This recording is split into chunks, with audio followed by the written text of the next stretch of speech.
الحمد لله وكفى وسلام على عباده الذين اصطفى، خصوصا على سيد الرسل وخاتم الأنبياء وعلى آله وأصحابه الأتقياء الأزكياء.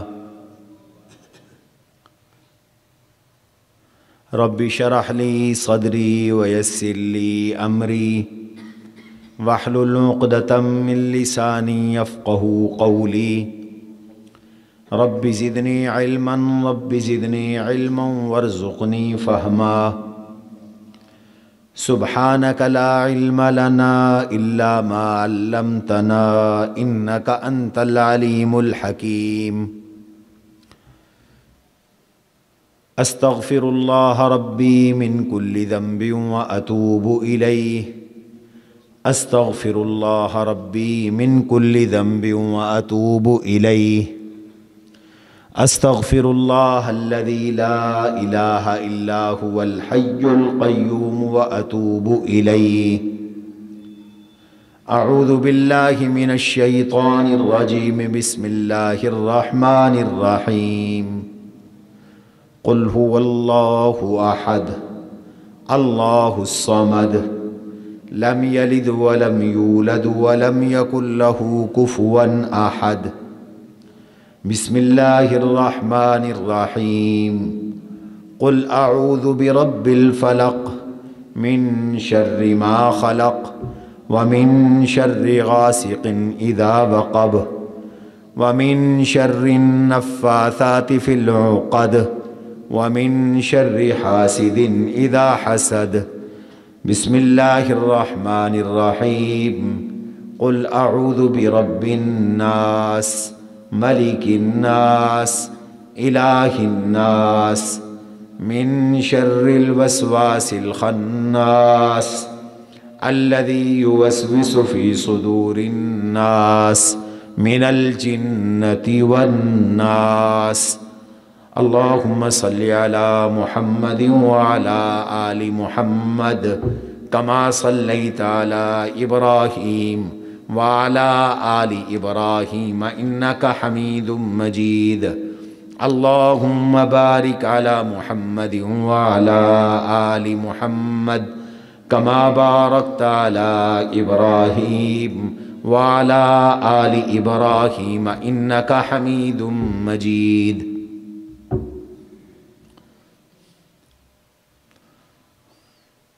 عزیزان گرامی،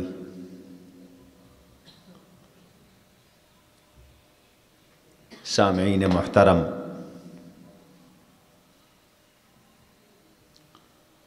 آج اللہ تبارک و تعالی کی توفیق سے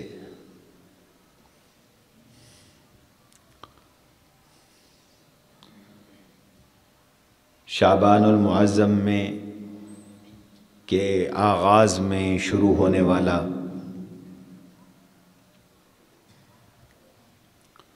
ہمارا یہ دورہ تفسیر قرآن کریم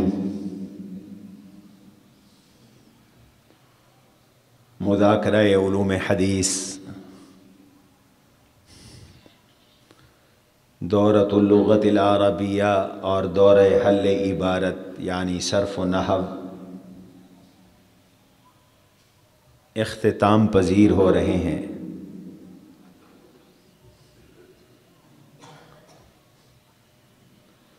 اور قرآن کریم تمام علوم کی اساس اور بنیاد ہے، تمام علوم کا منبع اور چشمہ ہے۔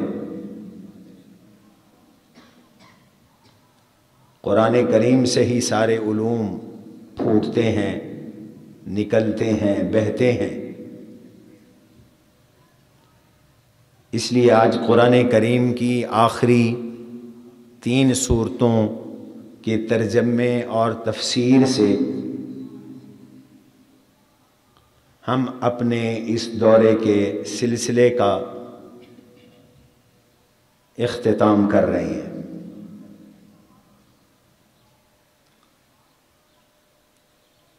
ہمارے اس سلسلے میں آج ہمارے ان فضلاء اور متخصصین کی بھی فراغت ہو رہی ہے، جنہوں نے 2 سال جامعہ میں رہ کر تخصص فی علوم الحدیث والافتاء کیا، مفتی بنے، علوم حدیث میں مہارت حاصل کی۔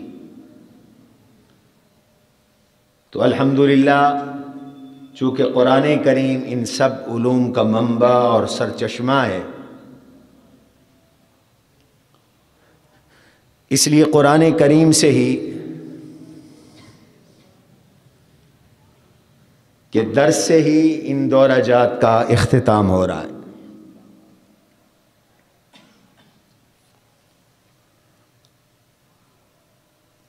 میں نے آپ کے سامنے سورہ اخلاص، سورۃ الفلق اور سورۃ الناس کی تلاوت کی ہے۔ سورۃ الفلق قرآن کی سورت نمبر 112 ہے، سورۃ الاخلاص سورت نمبر 112 ہے، سورۃ الفلق سورت نمبر 113 ہے، سورۃ الناس سورت نمبر 114 ہے۔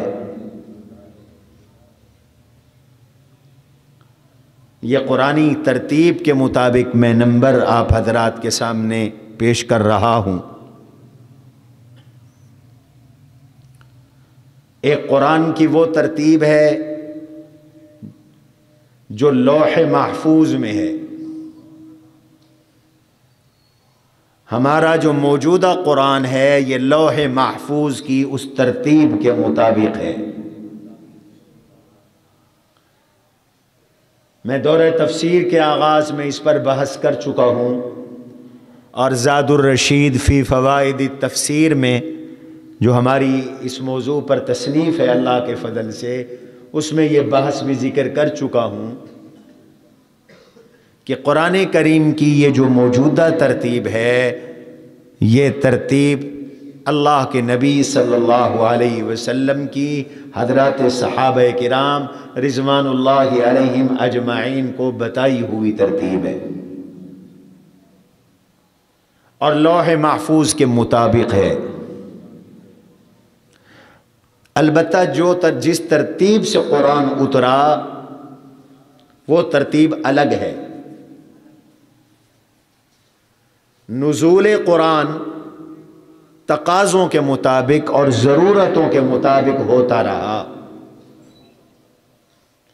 اللہ اس پہ بھی قادر تھے کہ جیسے آپ قرآن یاد کرتے ہیں، قرآن پڑھتے ہیں، حفظ کرتے ہیں یا ترجمہ و تفسیر پڑھتے ہیں تو ایک ترتیب کے ساتھ حفظ کرتے ہیں، ایک ترتیب کے ساتھ تفسیر پڑھتے ہیں۔ اللہ اس پہ بھی قادر تھے کہ یوں قرآن اتار دیا جاتا،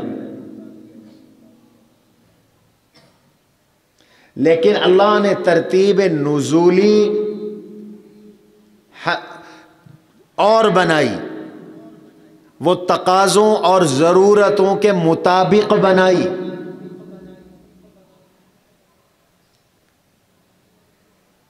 جب جس چیز کا تقاضا ہوا اس چیز سے متعلق قرآنی ہدایات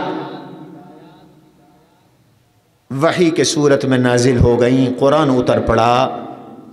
یہ طریقہ اس لیے اختیار کیا گیا کہ اس طریقے کے مطابق قرآن کو سمجھنا بھی آسان، یاد کرنا بھی آسان۔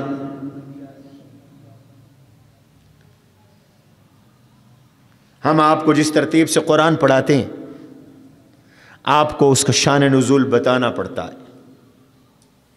ابھی میں سورہ اخلاص کا شان نزول آپ کے سامنے عرض کروں گا، معوذتین کا شان نزول آپ کے سامنے بیان کروں گا، لیکن صحابہ کرام کو بیان کرنے کی ضرورت نہیں پیش آتی تھی، اس لیے کہ اس کا سبب نزول سامنے ہوتا تھا، واقعہ رونما ہو چکا ہوتا تھا، آیات کا نزول ہو جاتا تھا، یا آیات کی یا اتری ہوئی آیات کی نشاندہی اللہ کے نبی صلی اللہ علیہ وسلم کی طرف سے کر دی جاتی تھی۔ اس وجہ سے بتانے کی ضرورت نہیں پیش آتی تھی۔ شان نزول سامنے ہے اور آیات اتری ہیں، شان نزول اور اسباب نزول کے مطابق، حالات کے مطابق، واقعات کے مطابق بدر میں اترنے والی آیات اس کا سیاق و سباق بدر ہے، احد میں اترنے والی آیات ان کا سیاق و سباق احد ہے، جہاد میں اترنے والی آیات ان کا سیاق و سباق وہ جہاد ہے۔ تو جیسے جیسے تقاضا آتا گیا، قرآن نازل ہوتا چلا گیا، تو اس کا مزہ یہ آیا کہ یاد کرنا بھی آسان، سمجھنا بھی آسان۔ اللہ کے نبی علیہ الصلوۃ والسلام کے صحابہ اس مزاج سے بھی واقف ہو گئے، اس مذاق سے بھی واقف ہو گئے، اور اس پس منظر سے بھی آگاہ ہو گئے، جس پس منظر میں، جس مزاج اور مذاق کے تناظر میں قرآن اترا۔ اس لیے نزولی ترتیب اور ہے اور قرآنی ترتیب اور ہے۔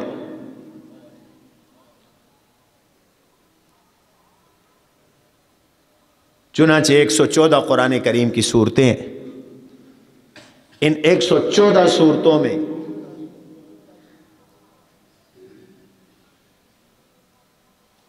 چھیاسی صورتیں مکی ہیں جو ہجرت سے پہلے اتری ہیں،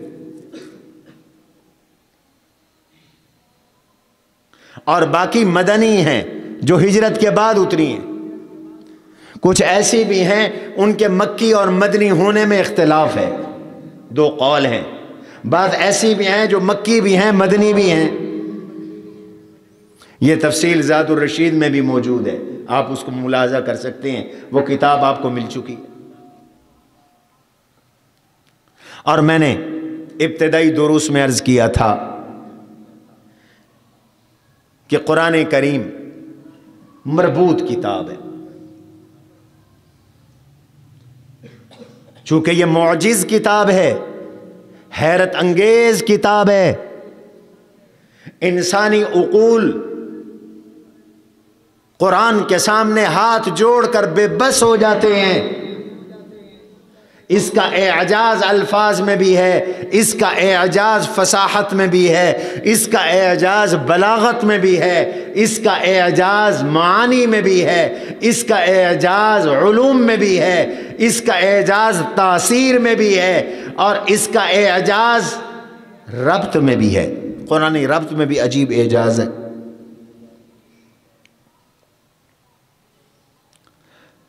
چنانچہ سورت فاتحہ جو قرآن کی سب سے پہلی سورت ہے، اس کو پورے قرآن کا خلاصہ بنایا گیا۔ اس کو آپ پورے قرآن کا اجمال بھی کہہ سکتے ہیں۔ پورے قرآن کو سمیٹو تو سورت فاتحہ ہے، اور اس سورت فاتحہ کو کھولو تو پورا قرآن بنتا ہے۔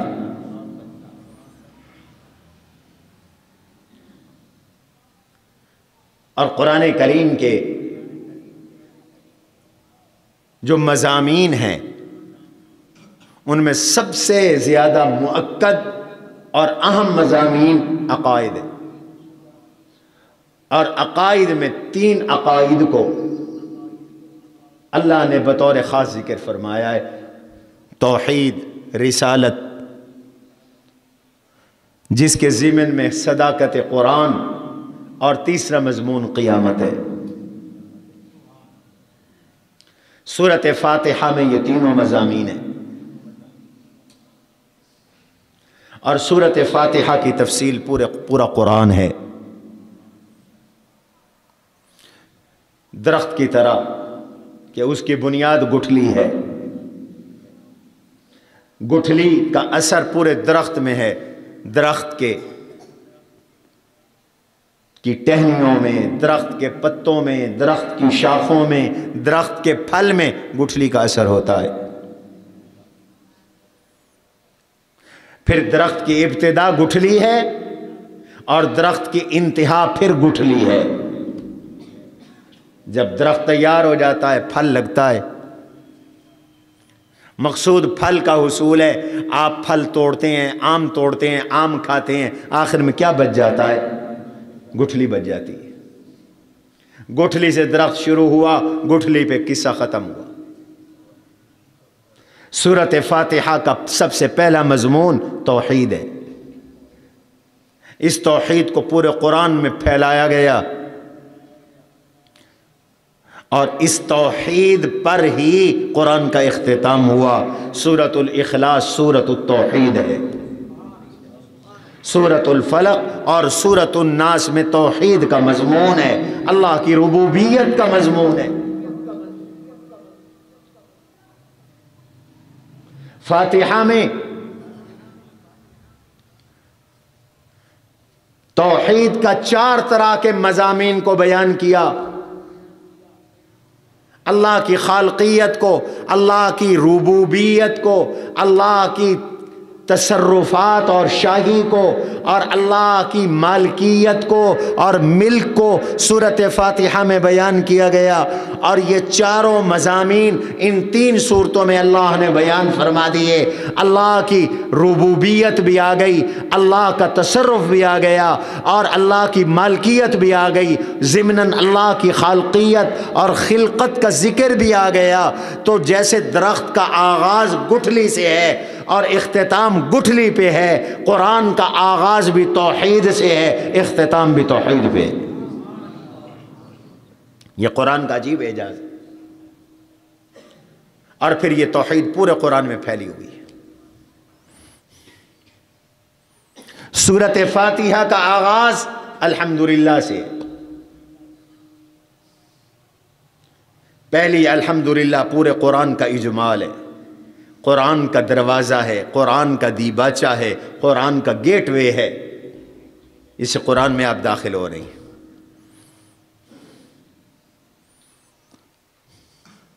پھر 4 صورتیں ہیں جن کے شروع میں الحمدللہ ہے.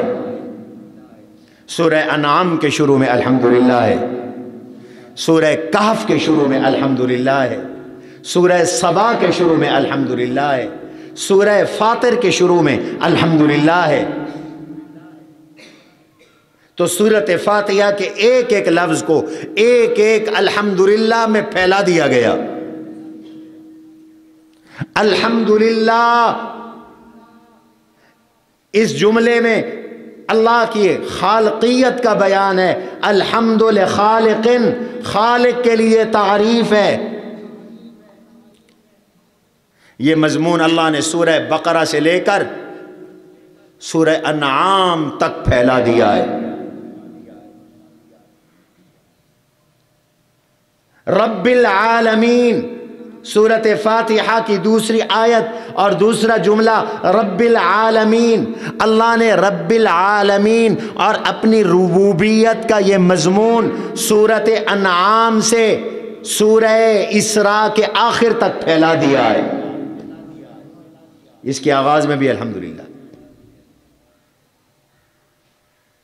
الرحمن الرحیم سورۃ فاتحہ کا تیسرا جملہ ہے، اور الرحمن الرحیم میں اللہ کی شاہی اور بادشاہت اور شہنشاہیت اور اس کے تصرفات کا بیان ہے.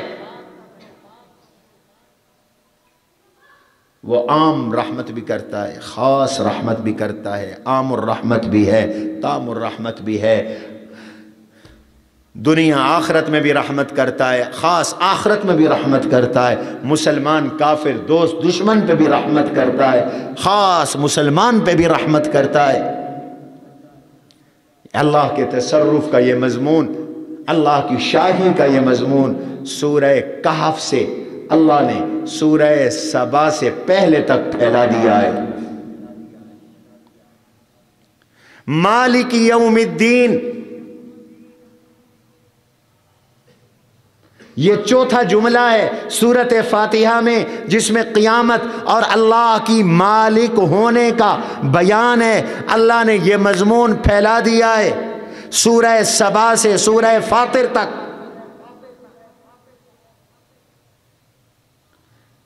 سورۃ فاتحہ میں اگلا جملہ ہے ایاک نعبد و ایاک نستعین.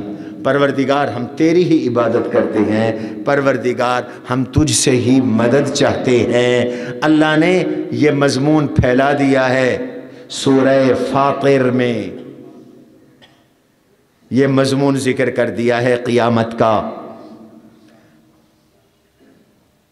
پھر سورہ یاسین میں بھی یہی مضمون ہے، صافات میں بھی یہی مضمون ہے، سورہ قاف میں بھی قیامت کا مضمون ہے، اور قیامت پر لوگوں کے اعتراض کا جواب ہے سورہ قاف میں۔ میں اس کی تفصیل پہلے سبق میں عرض کر چکا ہوں۔ پھر ان سارے مضامین کا جو خلاصہ ہے، توحید کے جملہ مضامین کا خلاصہ، وہ ان 7 سورتوں میں ہے جن میں حامیم آتا ہے۔ اس لیے حضور نے فرمایا لِكُلِّ شَيْءٍ لُبَابٌ وَلُبَابُ الْقُرْآنِ حَوَامِيم، ہر چیز کا خلاصہ ہوتا ہے اور پورے قرآن کا خلاصہ حوامیم ہے۔ یہ پورے قرآن کا خلاصہ ہے حوامیم، اس معنی میں کہ قرآن کا جو بڑا مضمون ہے توحید کا، وہ حوامیم کے اندر اللہ نے کھول کے بیان کیا، اور ان حوامیم نے بتایا کہ اللہ کے سوا نہ کوئی معبود ہے، نہ کوئی حاجت روا ہے، نہ کوئی مشکل کشا ہے، نہ کوئی عزت و ذلت دینے والا ہے، نہ کوئی بگڑی بنانے والا ہے، نہ کوئی سجدے کے لائق ہے۔ پکارو تو ایک اللہ کو پکارو، عبادت ایک اللہ کی کرو، فادعوا اللہ مخلصین لہ الدین۔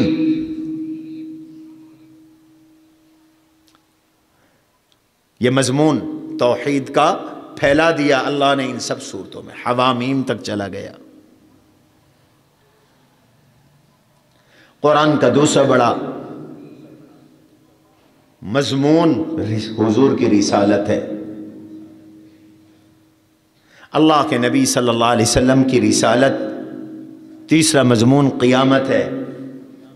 اب تک توحید اور قیامت کا ذکر ہوا ہے، اور قرآن کا اسلوب یہ ہے کہ عام طور پر توحید اور قیامت کو اللہ جوڑ کر ذکر کرتے، چونکہ قیامت کے جو لوگ منکر ہیں ان کو قیامت منوانے کے لیے اللہ کی قدرت بتائی گئی۔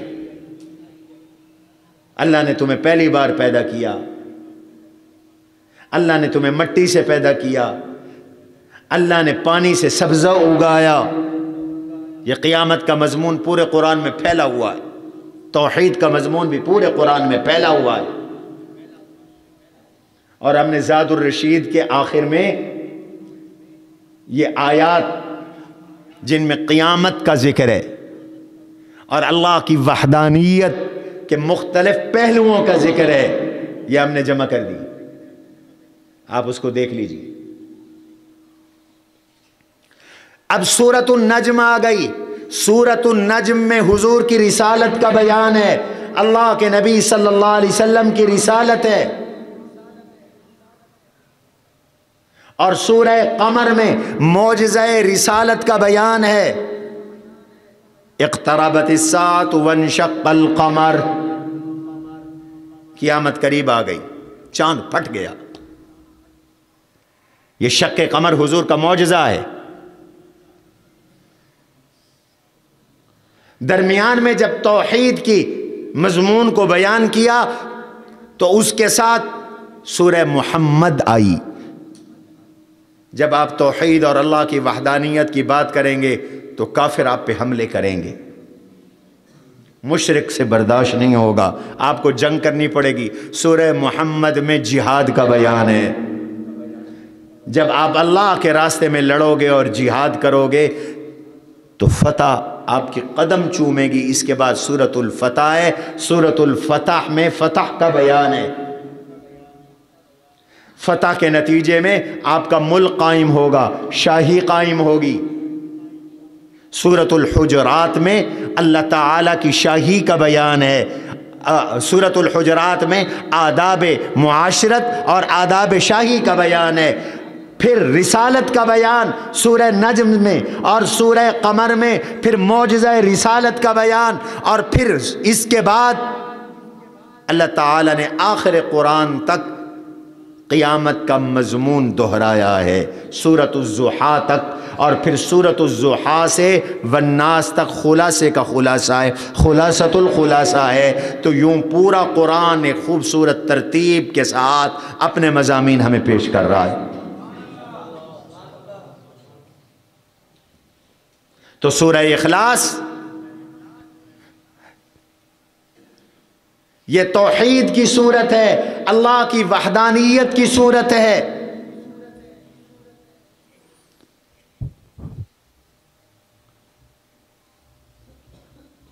اور اس سے جو پہلی صورت ہے وہ سورۃ المسد یا تبت ہے، اس سے جو پہلی صورت ہے وہ سورۃ نصر ہے، اور اس سے جو پہلی صورت ہے وہ سورۃ الکافرون ہے۔ سورۃ الکافرون میں اللہ نے فرمایا کافرو میں تمہارے رب کی عبادت، تمہارے خداؤں کی عبادت نہیں کرتا، میں بیزار ہوں، تم میرے خدا کی عبادت نہیں کرتے۔ اللہ نے کہا ان سے کہہ دو میں تمہارے طریقے پہ نہیں چلوں گا۔ کیوں نہیں چلوں گا؟ اس کی وجہ اگلی صورت میں آ گئی، اذا جاء نصر اللہ والفتح، میرے پاس تو اللہ کی مدد اور فتح آنے والی ہے، ہمیں تو اللہ نے کامیابی عطا کرنی ہے۔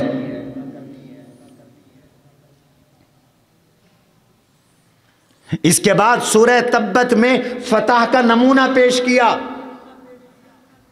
کہ دیکھو اللہ کی مدد آئی، نبی کا دشمن ابو لہب تباہ اور برباد ہو گیا۔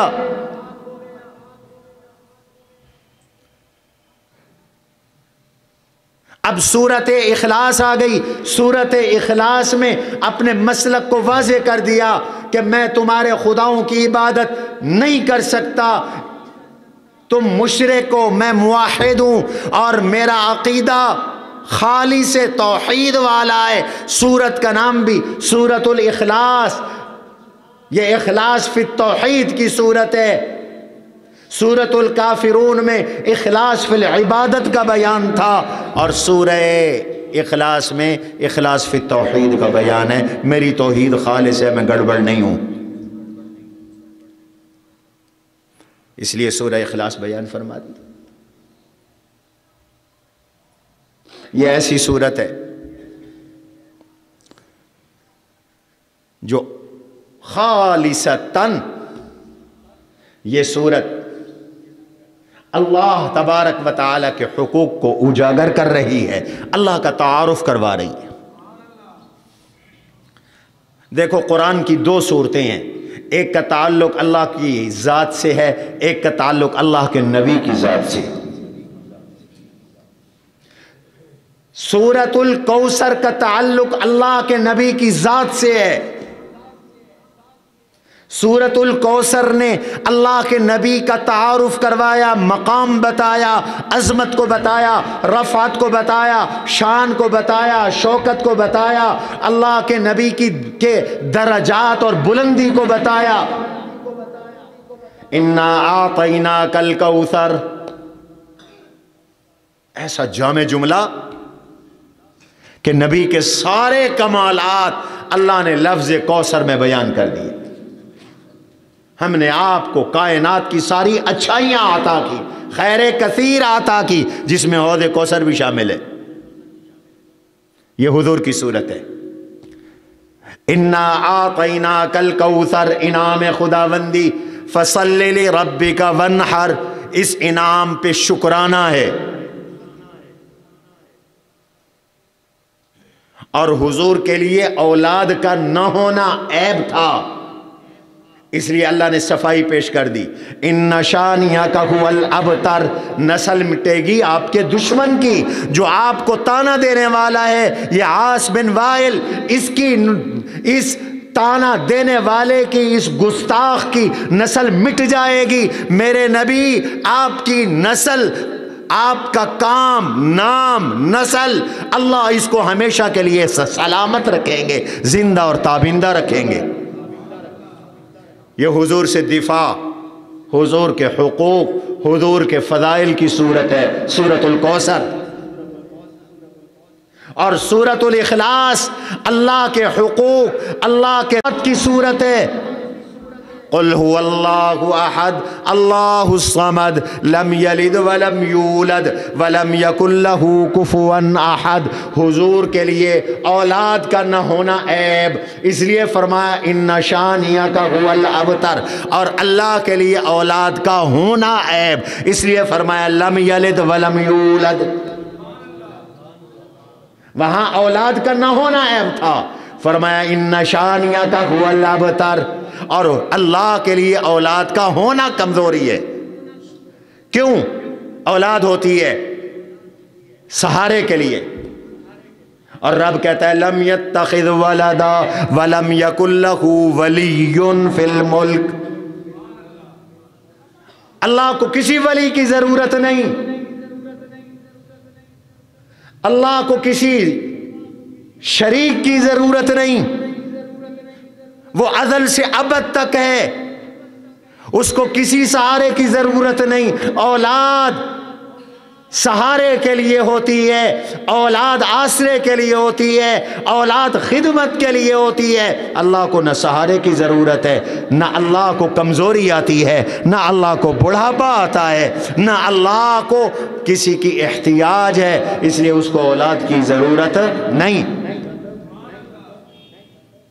تو سورۃ الکوثر حضور کی صورت، سورۃ الاخلاص خالص اللہ کی صورت۔ اس لیے میرے نبی نے فرمایا ایک صحابی سے، انہا تعدل ثلث القرآن، سورہ اخلاص تہائی قرآن کے برابر ہے۔ کیا معنی؟ سورہ اخلاص تہائی قرآن کے برابر ہے۔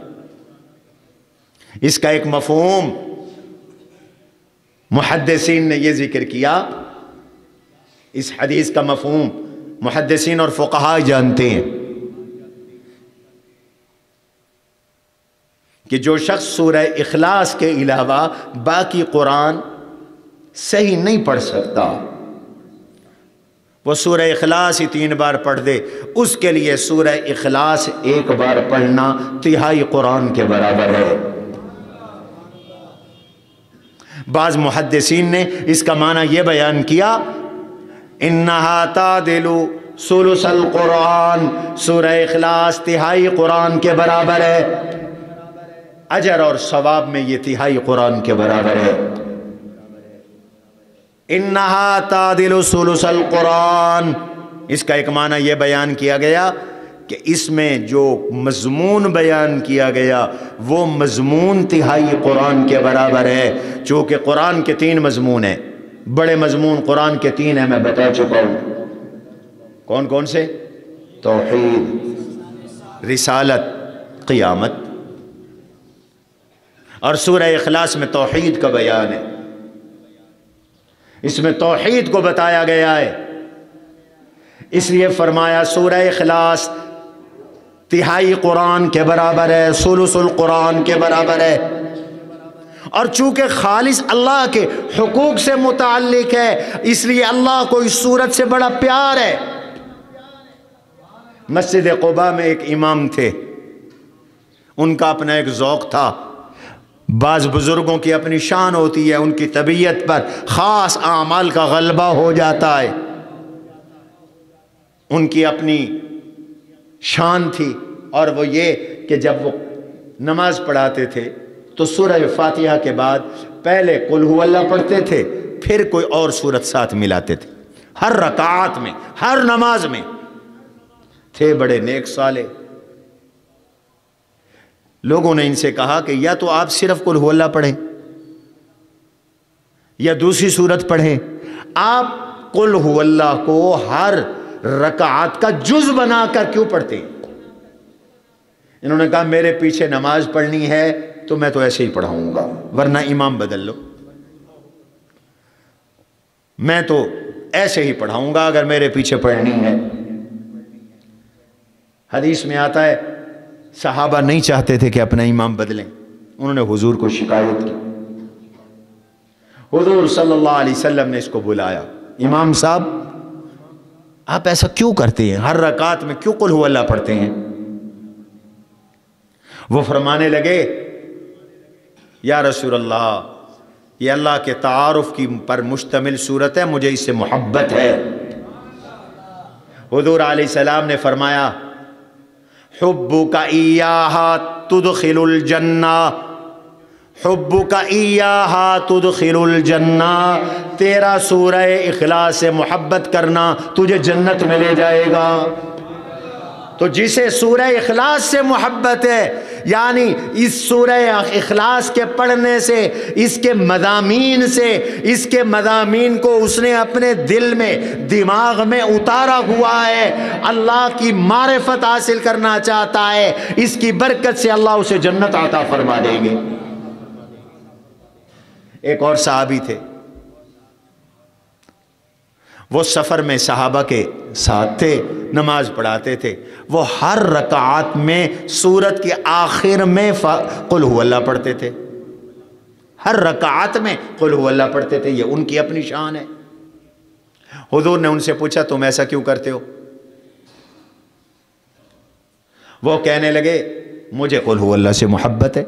ان سے بھی آپ نے بھی یہی مضمون ارشاد فرمایا کہ قل ہو اللہ کی محبت تجھے جنت میں لے جائے گی۔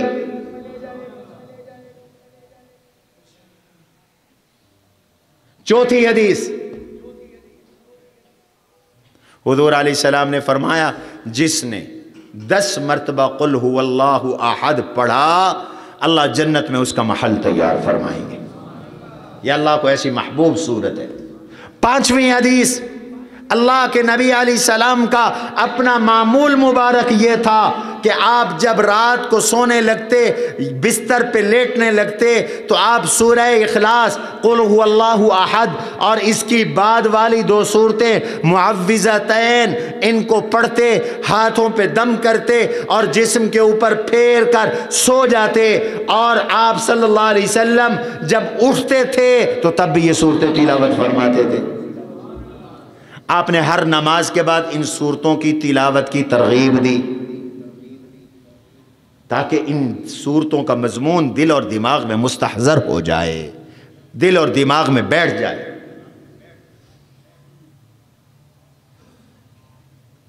مکہ کے مشرک بت پرست تھے، وہ اپنے خداؤں کو ارباب کہتے تھے۔ حضور نے اللہ کو رب العالمین متعارف کروایا۔ مشرک کہنے لگے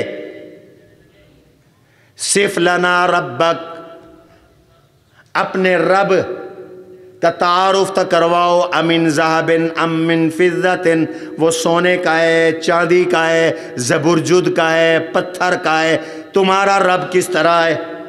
ان کے رب تو پتھر کے تھے، لکڑی کے تھے۔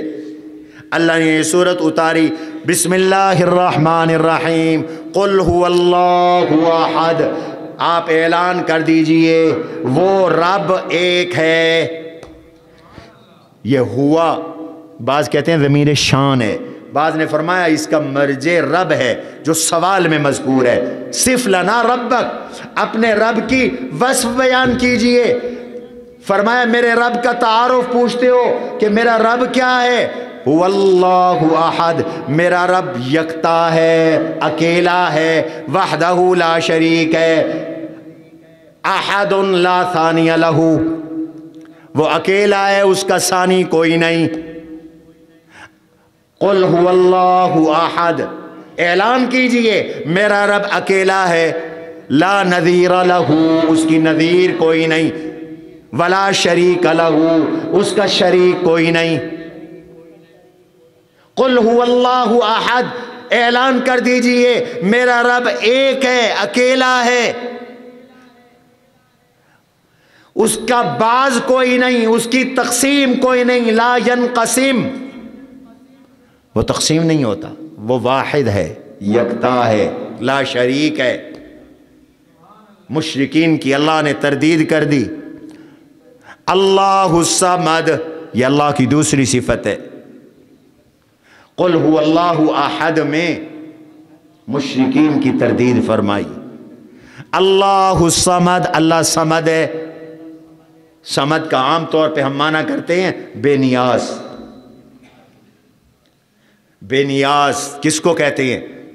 ساری مخلوق جس کی محتاج ہو وہ کسی کا محتاج نہ ہو اس کو صمد کہتے ہیں۔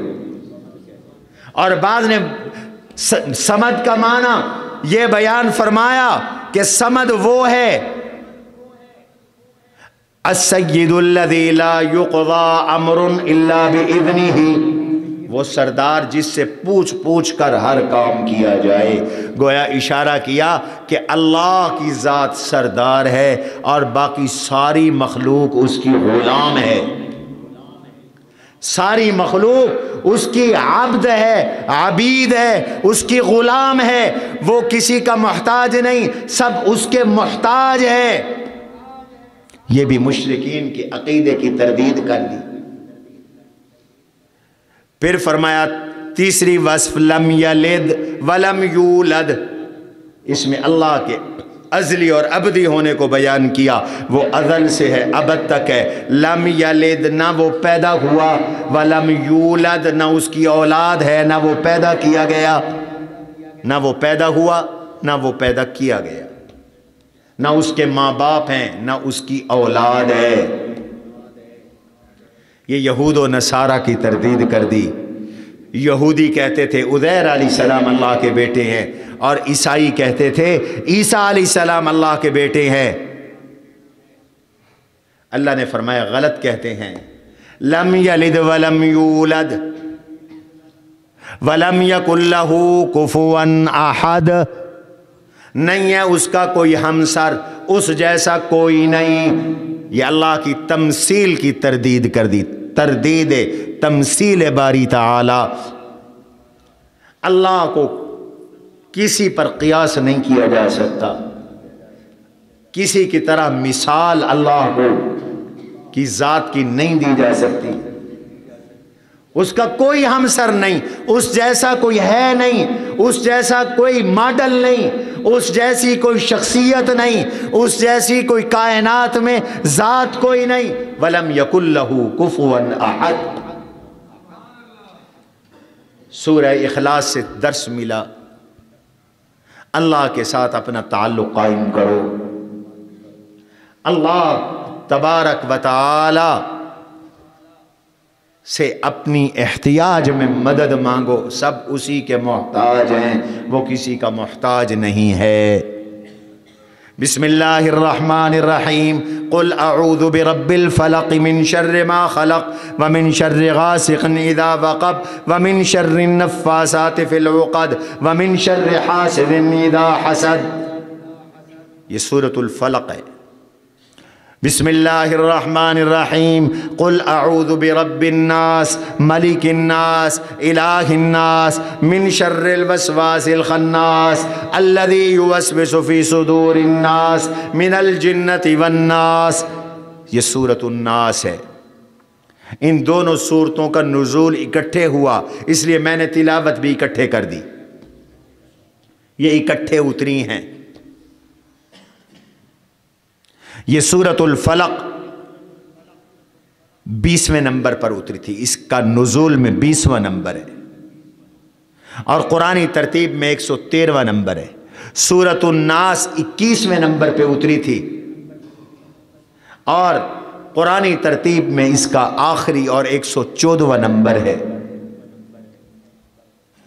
یہ دو صورتیں اللہ نے حضور علیہ السلام کو اور حضور کی برکت سے ہمیں دی ہیں حفاظت کے لیے، دشمنوں سے حفاظت کے لیے اللہ نے یہ دو صورتیں دی۔ دشمن بھی دو طرح کے ہیں، ایک نظر آنے والے ہیں، ایک نہ نظر آنے والے ہیں۔ کچھ دشمن ایسے ہیں جو انسان ہیں، کچھ دشمن ایسے ہیں جو چرند پرند ہیں، حشرات الارض ہیں، سانپ بچھو ہیں۔ کچھ دشمن ایسے ہیں جو جنات ہیں، شیاطین ہیں۔ ہر قسم کے دشمنوں سے حفاظت کے لیے اللہ نے یہ دو صورتیں عطا کی۔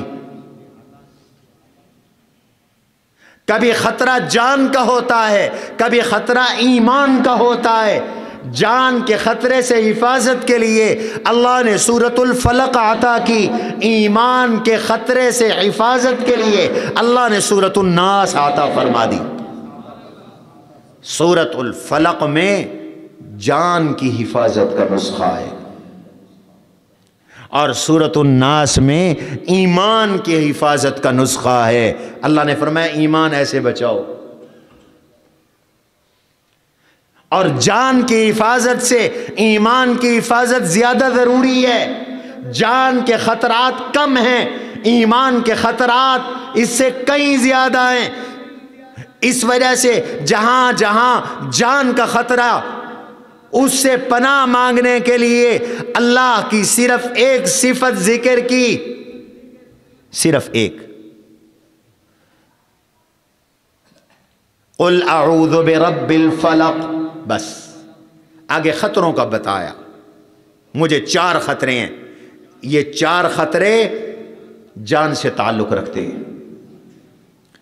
من شر ما خلق 1، ومن شر غاسق اذا وقب 2، ومن شر النفاثات فی العقد 3، ومن شر حاسد اذا حسد 4۔ ان کا ترجمہ عرض کرتا ہوں۔ اور سورۃ الناس میں ایمان کو لاحق خطرات سے حفاظت کی دعا سکھائی گئی، اللہ کے نبی صلی اللہ علیہ وسلم کو دعا سکھائی گئی، ہمیں دعا سکھائی گئی کہ تمہارے ایمان کو خطرہ لاحق ہو تو یہ دعا پڑھو۔ چونکہ ایمان کا خطرہ بڑا سنگین ہے، اس لیے اللہ تعالی کی 3 صفتیں ذکر کی گئی، 3 مستعاذ بہتین ہیں۔ قل اعوذ برب الناس، اللہ کی ایک صفت، ملک الناس دوسری صفت، الہ الناس تیسری صفت۔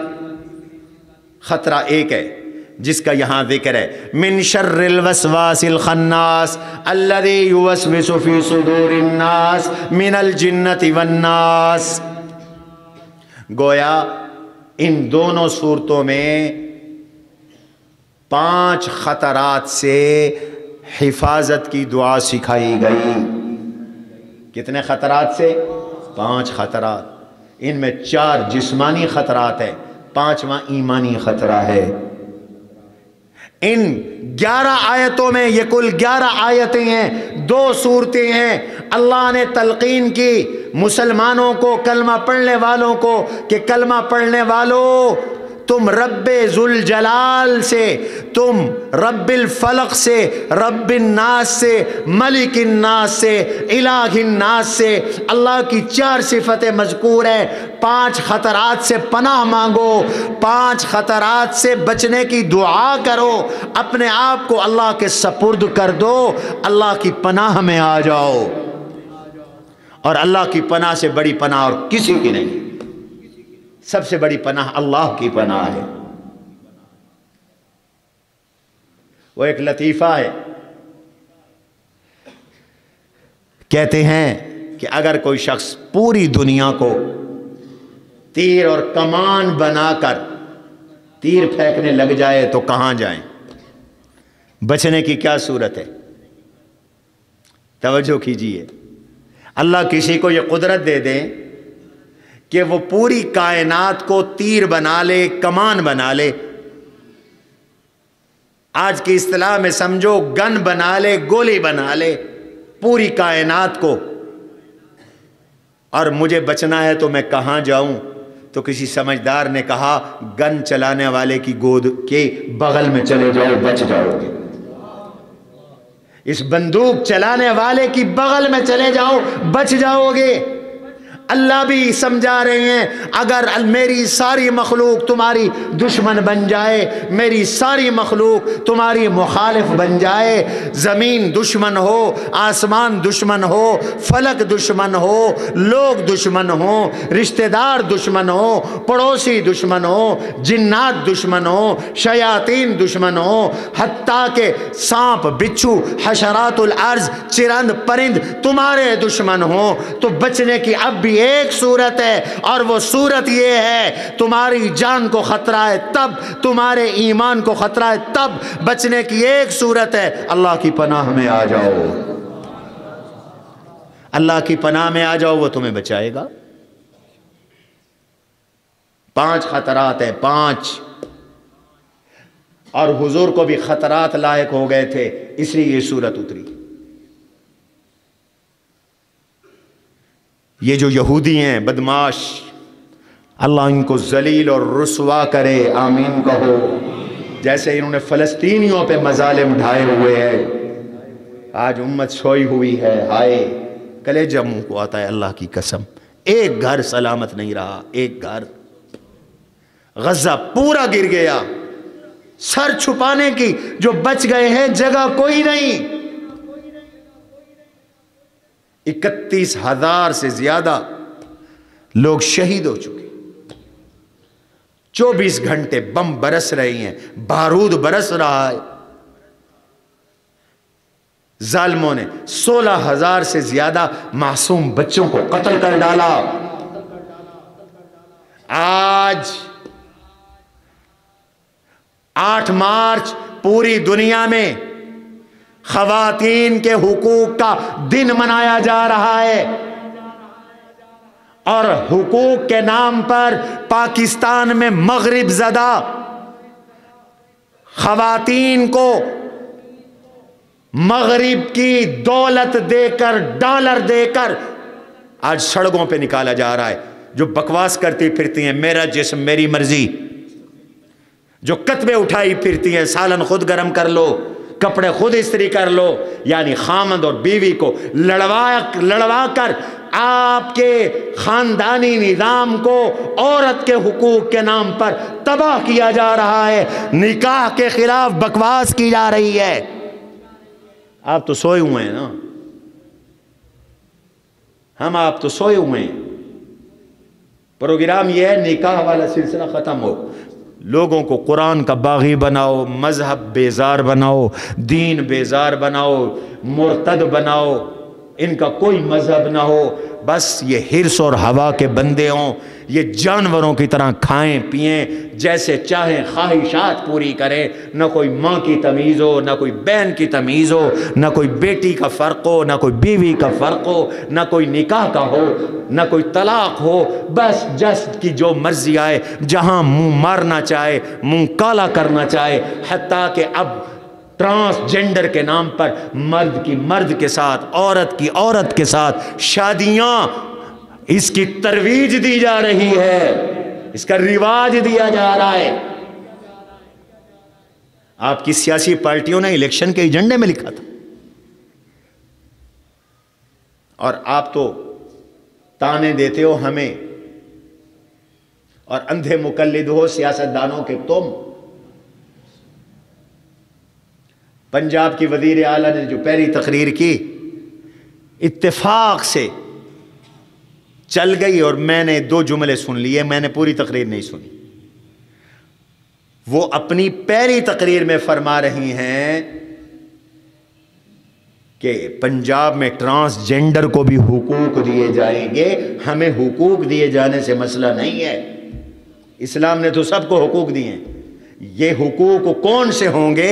یہ وہ حقوق جو مغرب چاہتا ہے، اور وہ مغرب یہ چاہتا ہے کہ مرد اپنے آپ کو ہجڑا ٹرانسجنڈر بنا کر عورتیں لکھوائیں، عورتیں اپنے آپ کو مرد لکھوائیں، اور پاکستان میں نادرہ شناختی کارڈ جاری کر رہا ہے، اب مرد اپنے آپ کو عورت لکھوا کر کسی مرد سے قانوناً شادی کر سکے گا۔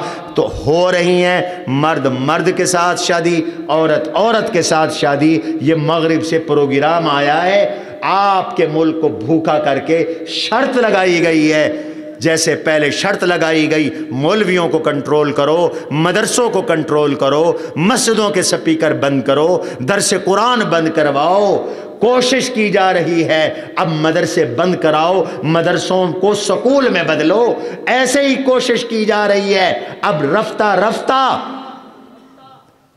کہ ٹرانسجینڈر کے ذریعے ہم جنس پرستی پھیلائی جائے. یہ محترمہ مغرب کو خوش کرنے کے لیے ٹرانسجینڈر کا ذکر کر رہی تھی. ہم جنس پرستی لائی جا رہی ہے. جاگو جاگو، یہ وہ جرم ہے جس جرم پر لوط علیہ السلام کی قوم پر میرے رب نے 5 عذاب اتارے تھے. 5 عذاب، یہ وہ جرم ہے.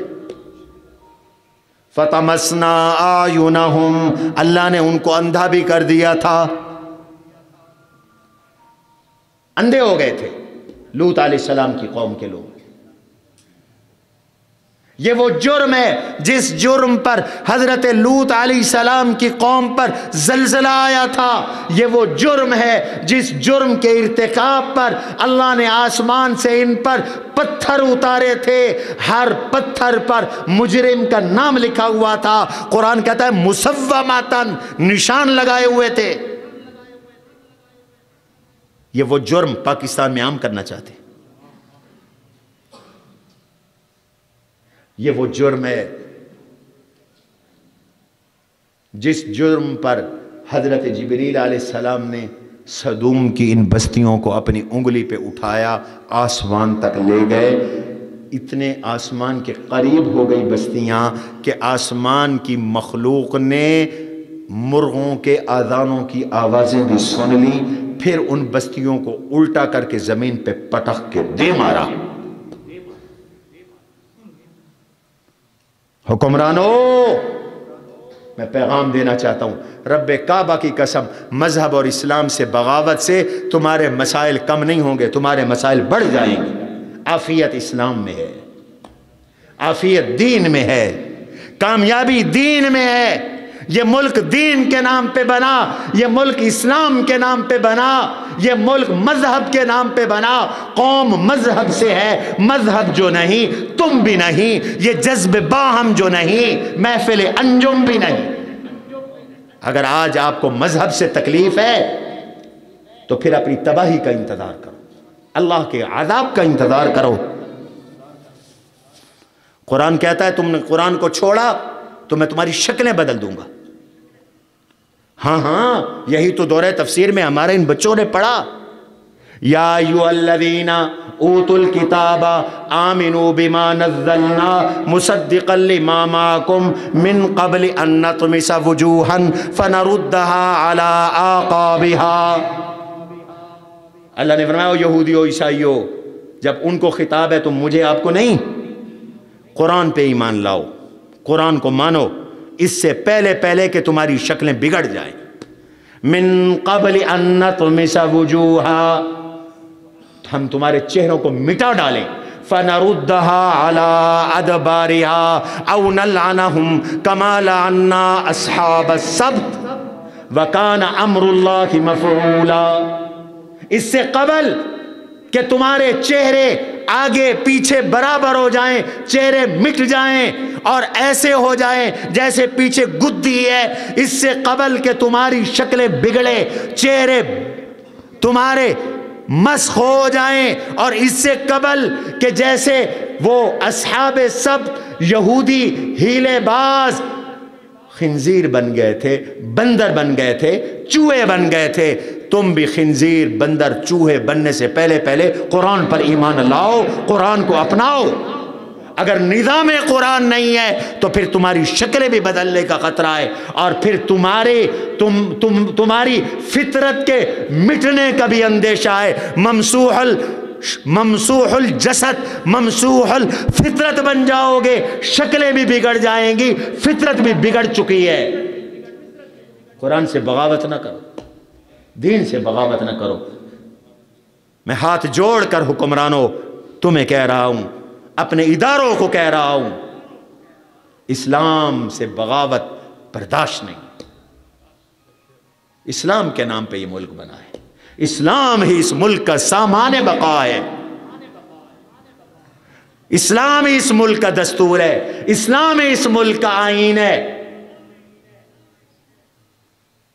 ہمیں خطرات لگ رہی ہیں کہ اب یہ آئین پاکستان کو بدلیں گے، چونکہ آئین کہتا ہے اسلام اس ملک کا بنیادی مذہب ہے. ہمارا آئین کہتا ہے پاکستان اسلامی ملک ہے اور مغرب کو اسلام سے تکلیف ہے. مجھے خطرہ ہے کہ اب یہ آئین نہ بدلے اور یہی بے دین پارٹیاں اس کے لیے استعمال ہونے جا رہی ہیں. ہوشیار رہو، اگر یہ آئین بدلتا ہے تو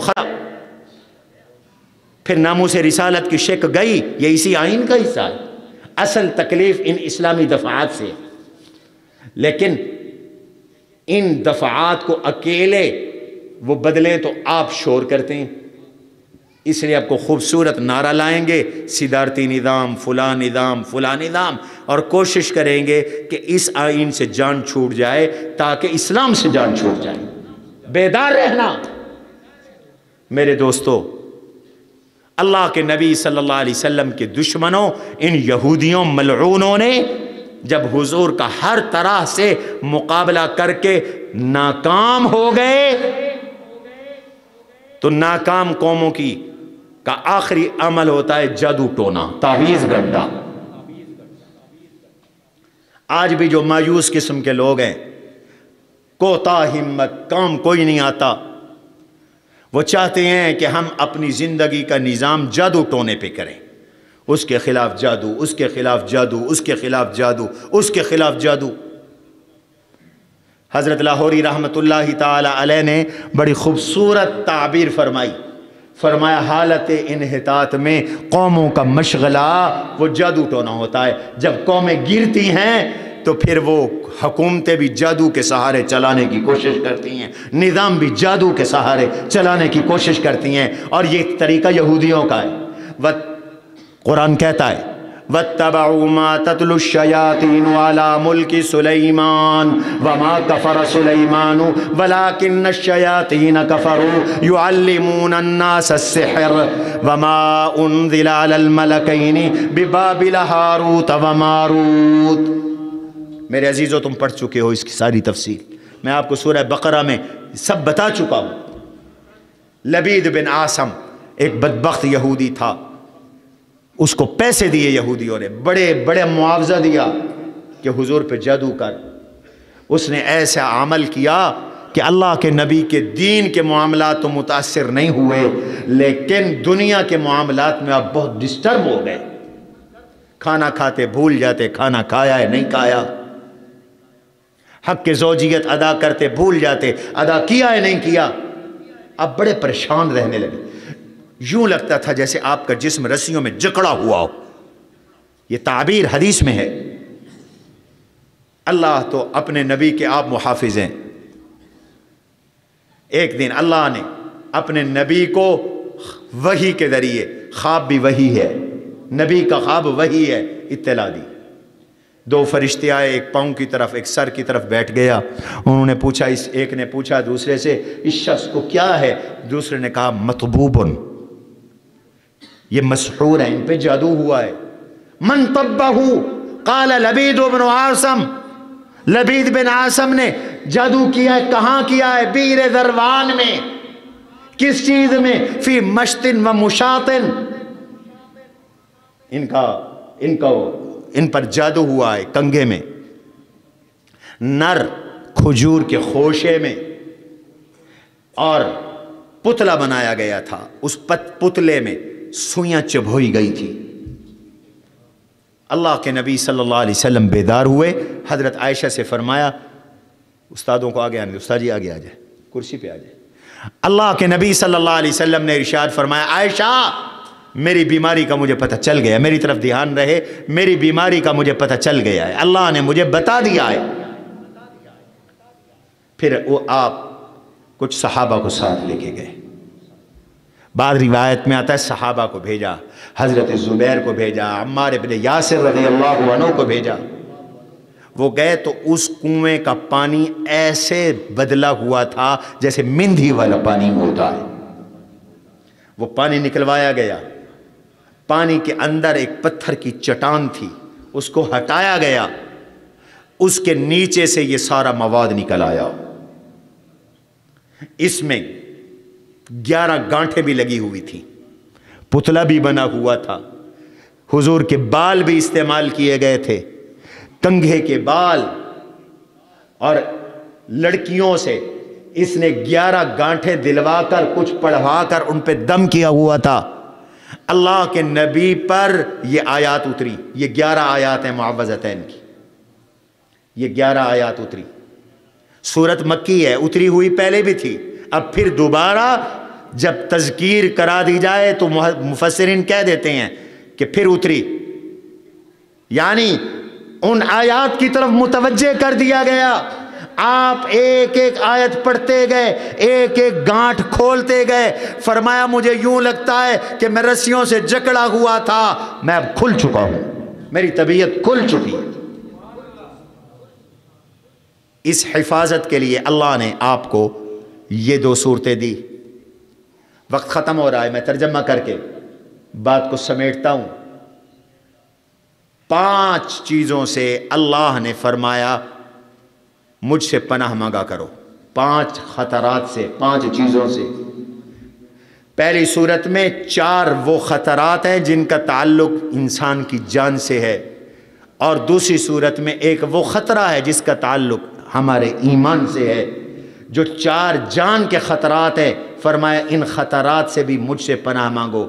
قل اعوذ برب الفلق، آپ اعلان کر دیجئے، میرے نبی سب کو بتا دیجئے کہ امت یوں دعا کیا کرے، اعوذ برب الفلق، میں پناہ مانگتا ہوں فلک کے پروردگار سے، میں اپنے آپ کو سپرد کرتا ہوں صبح چیرنے والے ذات کی پناہ میں اپنے آپ کو دیتا ہوں۔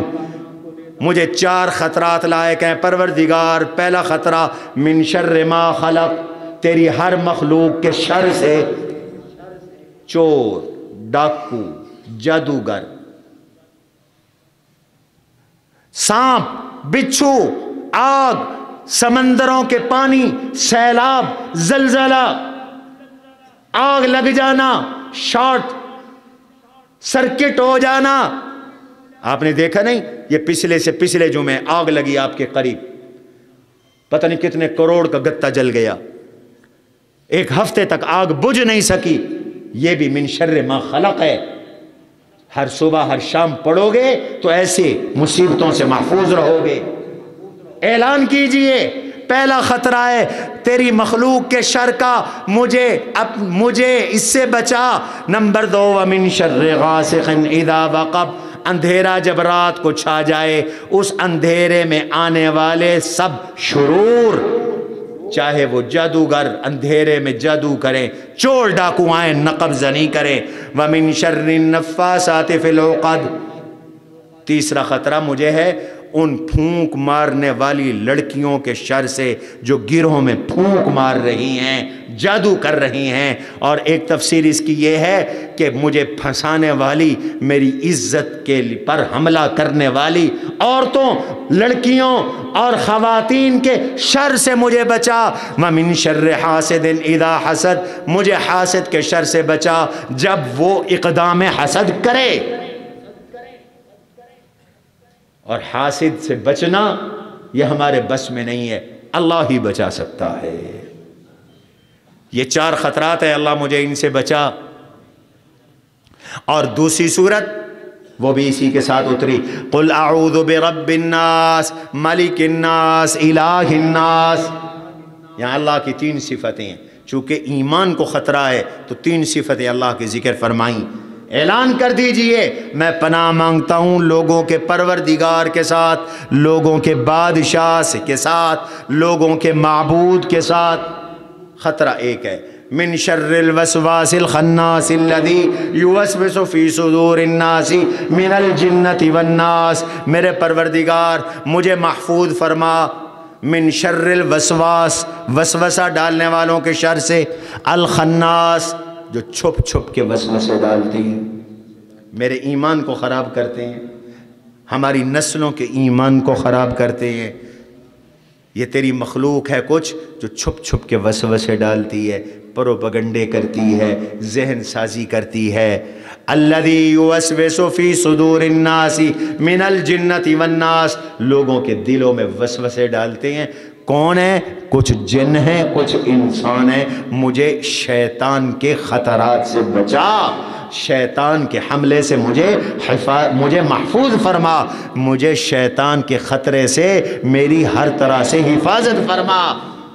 اللہ نے یہ دو صورتیں ہمیں عطا فرما کر اس امت پہ رحم یہ فرمایا کہ فرمایا جو یہ پڑھے صبح شام تو جان کے خطرے سے بھی بچ جائے گا، اور انشاءاللہ اللہ اس کے ایمان کی بھی حفاظت کریں گے۔ اللہ تبارک و تعالی ہماری جانوں کی بھی حفاظت فرمائیں اور ہمارے ایمانوں کی بھی حفاظت فرمائیں۔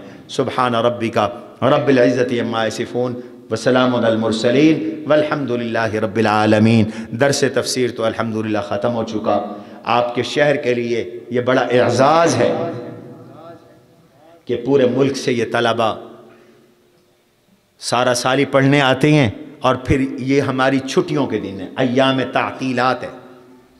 ان تعطیلات کے ایام میں یہ مختصر کورس جن کو ہم دورہ جات کہتے ہیں، شارٹ کورسز کہتے ہیں، وہ منعقد ہوئے۔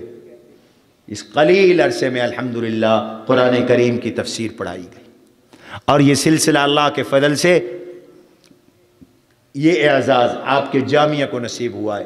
ایک زمانہ تھا ہمارے قطب الارشاد حضرت مولانا محمد عبداللہ بیلوی رحمۃ اللہ علیہ دورہ تفسیر پڑھاتے تھے، ان کا وصال ہوا، حضرت مولانا عبدالحی صاحب بیلوی رحمۃ اللہ علیہ پڑھاتے تھے۔ اس کے بعد ان کی زندگی میں ہی یہ سلسلہ یہاں رک گیا تھا۔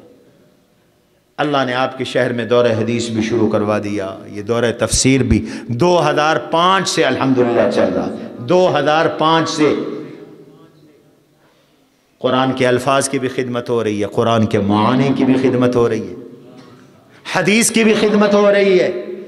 یہ مذاکرہ علوم حدیث میری معلومات کے مطابق پنجاب میں صرف آپ کے اس جامعہ میں ہو رہا ہے۔ آپ کے اس جامعہ میں الحمدللہ جو میری معلومات ہیں، جنوبی پنجاب میں تو کم از کم کہیں اور نہیں ہے، یہ صرف آپ کا جامعہ کروا رہا ہے۔ اور ان دنوں ہمارے ہاں قراء اور قاریات کی ٹریننگ بھی ہو رہی ہے، تدریب المعلمین والمعلمات بھی ہو رہی ہے۔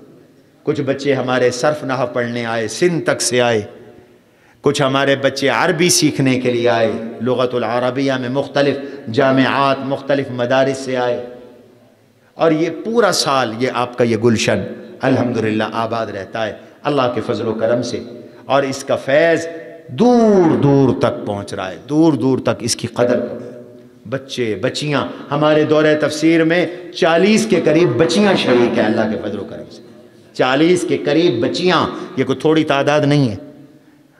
اور ویسے الحمدللہ اس سال آپ کے اس ادارے سے 5 مفتی تیار ہوئے، یہاں موجود ہیں، ابھی ہم ان کو انعامات دیں گے۔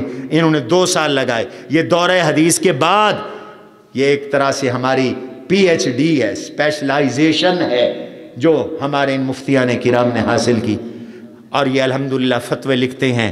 اب اللہ نے ان کو اتنی استعداد دے دی ہے کہ یہ فتوے بیان بھی کر سکتے ہیں، یہ فتوے لکھ بھی سکتے ہیں، یہ احادیث کی تحقیق بھی کر سکتے ہیں۔